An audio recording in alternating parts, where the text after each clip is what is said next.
Aussi Dieu leur envoie une puissance d'égarement pour qu'ils croient au mensonge, afin que tous ceux qui n'ont pas cru à la vérité, mais qui ont pris plaisir à l'injustice, soient condamnés.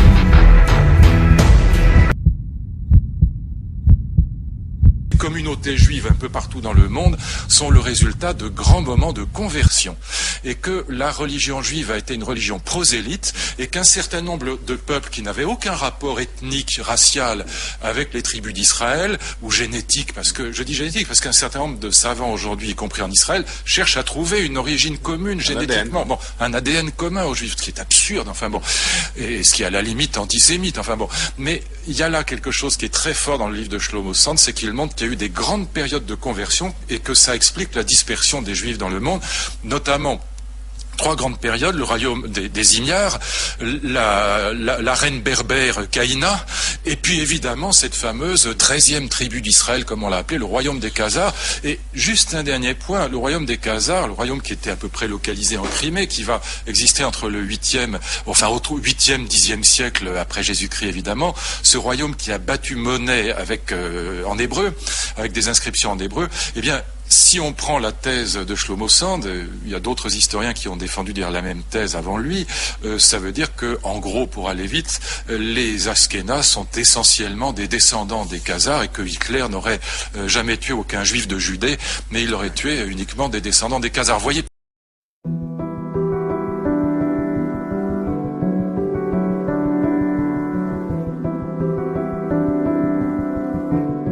Shlomo Sand que la notion de peuple juif contraint à l'exil figure dans la déclaration d'indépendance de l'État d'Israël en 48. Oui, bien sûr. Peuple juif contraint à l'exil. Voilà, et c'est évidemment là que son livre fait polémique et dérange beaucoup de gens. Je rencontre un certain nombre d'amis qui me disent, il a peut-être raison, Shlomo Sand, mais c'est pas le moment de le dire. Pourquoi ? Parce que, il faut pas désespérer Billancourt, c'est toujours la même idée. Il faut pas dire la vérité parce que dans le contexte actuel, au fond, ça dessert l'État d'Israël et puis ça va plutôt être utilisé par des Palestiniens qui ne seront pas forcément bienveillants. Bon, alors tout ça, évidemment, est compliqué. Laissons-le de côté. Intéressons-nous pour l'instant à la vérité historique. Vous voyez, là où Shlomo Sand permet, à la lumière de l'histoire, et de l'historiographie, comme disait Jacques, parce qu'en effet, il ne prétend pas inventer des choses nouvelles. Par exemple, l'affaire des Khazars, elle est bien connue. Kessler avait écrit un livre célèbre, La 13e tribu. Marek Alter avait publié un très beau livre sur les Khazars, et dans lesquels il disait au fond la même chose que Shlomo Sand, à savoir que l'immense majorité des Ashkénazes sont probablement des descendants des Khazars, qui est un peuple converti. Pourquoi ils sont convertis ? C'est très intéressant. Pourquoi à la fois la religion juive a été prosélyte et pourquoi les gens se sont convertis au judaïsme ? Aujourd'hui, ça nous paraît très étrange. Oui, parce que la religion juive n'est plus prosélyte aujourd'hui. Exactement. Et parce que qui aurait envie aujourd'hui un peuple qui voudrait se convertir au judaïsme ? Ça paraît très très bien. En vérité, ce que montre Shlomo Sand, qui est très intéressant, c'est que des peuples entiers se sont convertis au judaïsme. D'abord, parce qu'ils trouvaient que cette religion était très belle, mais aussi parce que ça leur permettait d'échapper à ces deux guerriers terribles qui étaient d'un côté les musulmans, de l'autre les chrétiens. Et donc la conversion au judaïsme était un moyen d'échapper aux deux mâchoires de l'étau, musulmane et chrétienne, et donc de trouver une certaine forme de liberté. Voilà pourquoi la reine Caïna, berbère, se convertit et convertit son peuple. Alors, vous voyez, ça touche une question passionnante. C'est la question qu'évoquait Jacques de l'identité. Aujourd'hui, comment définir un juif français ? Est-ce que c'est une race ? Évidemment pas, et malgré le délire de certains scientifiques israéliens ou américains qui essayent désespérément de trouver un ADN juif pour essayer de conforter l'idée de peuple juif. Et le délire des antisémites, qui eux aussi considèrent que c'est une race pure. Exactement, et d'ailleurs, ce que montre Shlomo Sand, c'est qu'au XIXe siècle, savants ariens allemands pré-nazis et savants israéliens, et d'ailleurs l'interdiction des mariages mixtes va dans ce sens, veulent à tout prix définir le peuple juif comme une race. Bon, aujourd'hui, très peu de gens tombent dans ce travers terrifiant, donc c'est pas une race, c'est pas une religion, vous avez des juifs laïcs, c'est pas une citoyenneté, on peut être juif sans être israélien. Donc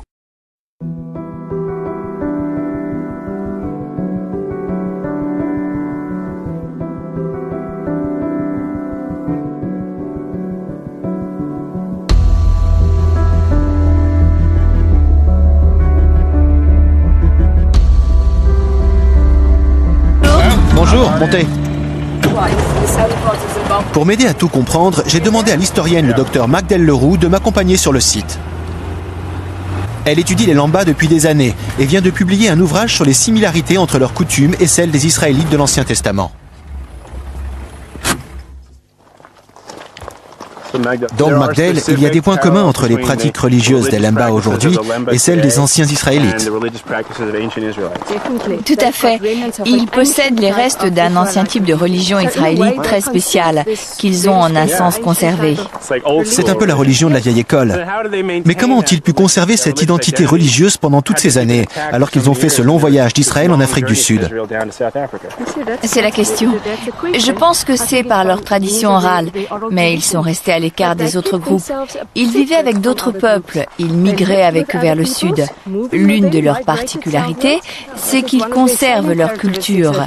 Ils la vivent, c'est tout.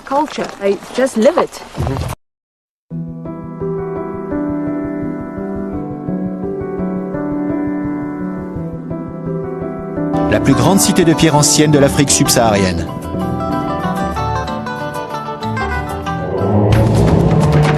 En me promenant autour, j'imagine que ce lieu était une communauté affairée. Le centre d'un empire qui régnait sur un vaste territoire sud-africain. Un centre d'échange où l'on venait de partout. Les Zimbabwéens en sont très fiers. Et comment ne pas les comprendre? Enchanté. Je suis ici pour rencontrer le docteur Edward Matenga, conservateur du site et spécialiste de l'histoire du Grand Zimbabwe. Donc cet endroit était une cité qui régnait sur un royaume. On a construit les premiers édifices sur la colline, puis cela s'est répandu dans la vallée. J'ai aperçu une partie de ces édifices en venant ici, mais je n'imaginais pas la taille du site. Au fond, vous voyez le plus grand édifice qui est la grande enceinte. La grande enceinte, c'est ce grand édifice circulaire? À quoi servait cet endroit? C'est la grande enceinte. Elle fut construite pour l'épouse suprême du roi. La première épouse royale. Oui. Donc il avait beaucoup d'épouses. Edward me raconte que la grande enceinte fut la dernière structure du site à être construite en 1400 avant notre ère. Ce que je veux voir, c'est la tour conique qui, selon Richard Wade, est la même que celle que j'ai vue à Mashima. On appelle ceci la tour conique.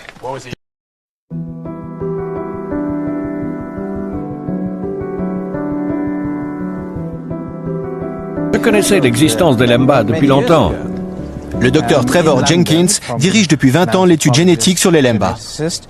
Je ne m'étais pas vraiment attaché à retracer leur identité jusqu'à ce qu'un ami qui les étudiait décèle des influences juives dans la musique des Lemba. Donc leur musique diffère de celle de leurs voisins, et cela vous a amené à étudier la génétique. Oui. Les données génétiques ne peuvent pas nous dire que les Lemba sont juifs, mais elles peuvent dévoiler des origines sémites. Exactement. Ce que nous disons, c'est qu'il y a un élément non africain dans le patrimoine génétique des Lemba. Ce qui n'est pas évident pour une peuplade qui vit dans cette partie du monde.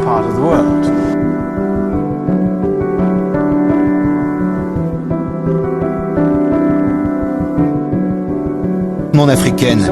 Si l'on ne dispose pas de données ou de tests génétiques, comment établir si un groupe est juif ou non? Je me méfie des critères morphologiques pour catégoriser les populations.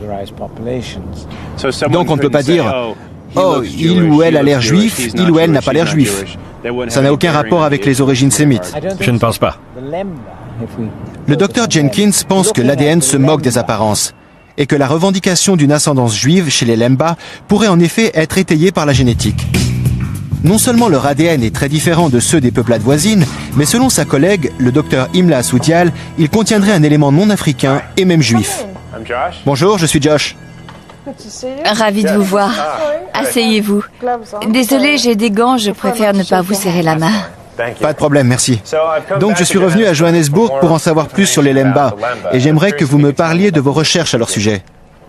Oui, ce qui est très intéressant, c'est que les Lemba d'Afrique du Sud ont une configuration particulière de leur chromosome Y, qui est répandue chez les individus qu'on identifie comme les Kohanim, les prêtres juifs. Dans la tradition juive, les Kohanim appartiennent à la caste des prêtres. Chose étonnante, les chercheurs ont isolé un brin d'ADN étroitement associé aux Kohanim. On l'appelle l'haplotype modal des Cohen. Et il est pratiquement exclusif aux Juifs qui se prétendent descendants des prêtres. Pratiquement exclusif. L'haplotype modal des Cohen a été identifié chez la caste des prêtres des Lemba. Le fait que le chromosome des Cohen est plus répandu dans ce groupe en particulier est quelque chose qui mérite vraiment d'être étudié.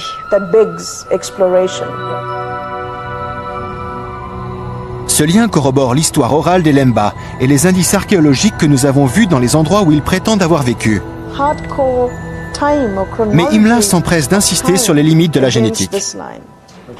Maintenant, est-ce que les Lemba sont juifs parce qu'ils possèdent l'haplotype modal des Cohen? C'est quelque chose que la science ne peut dire, parce que l'identité culturelle est une construction sociale. Aucune donnée génétique ne vous dira si vous êtes juif, ou hindou, ou chrétien, ou quoi que ce soit. Imla m'explique que la présence de l'haplotype modal des Cohen ne peut rien nous dire sur la religion des Lemba. Toutefois, et c'est tout aussi remarquable, elle peut nous dire de quelle région venaient leurs ancêtres, et ce n'est pas d'Afrique. Cette information génétique nous montre que les fondateurs venaient d'une région du monde autre que l'Afrique. D'après nos données, je serais prête à parier que c'est le Moyen-Orient. Imla est convaincu que les ancêtres Lemba venaient bien du Moyen-Orient. Il me tarde d'aller voir les Lemba pour savoir ce qu'ils en pensent. Et l'occasion rêvée s'offre à moi. C'est la fête annuelle des Lemba et on m'a invité. Difficile de croire que ces gens qui à première vue ne diffèrent en rien des autres communautés africaines avoisinantes ont en fait un ADN hérité d'ancêtres du Moyen-Orient. C'est la preuve qu'en matière de race, il ne faut pas se fier aux apparences. Cette fête annuelle est l'occasion de transmettre l'histoire orale et les chants traditionnels Lemba à la génération suivante. Cette chanson raconte le périple des Lemba d'Israël jusqu'en Afrique du Sud.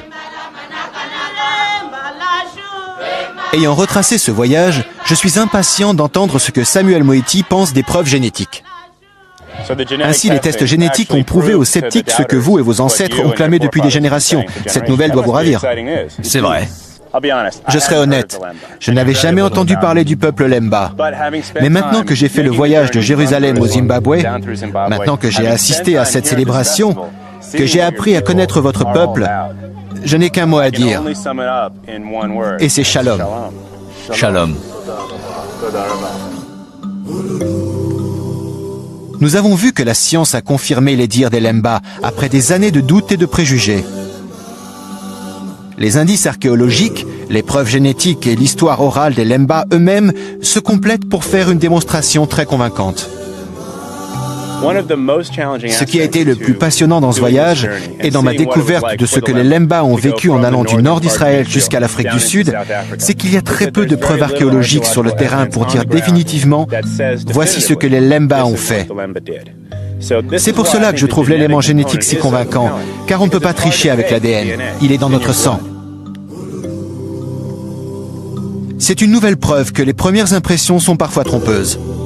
Il était difficile de croire qu'une tribu de Noirs africains pouvait être les descendants des anciens Israélites. Et pourtant, c'est exactement ce qu'il semble être. Nous ne sommes pas perdus. Nous sommes dispersés. Nous sommes hébreux d'origine.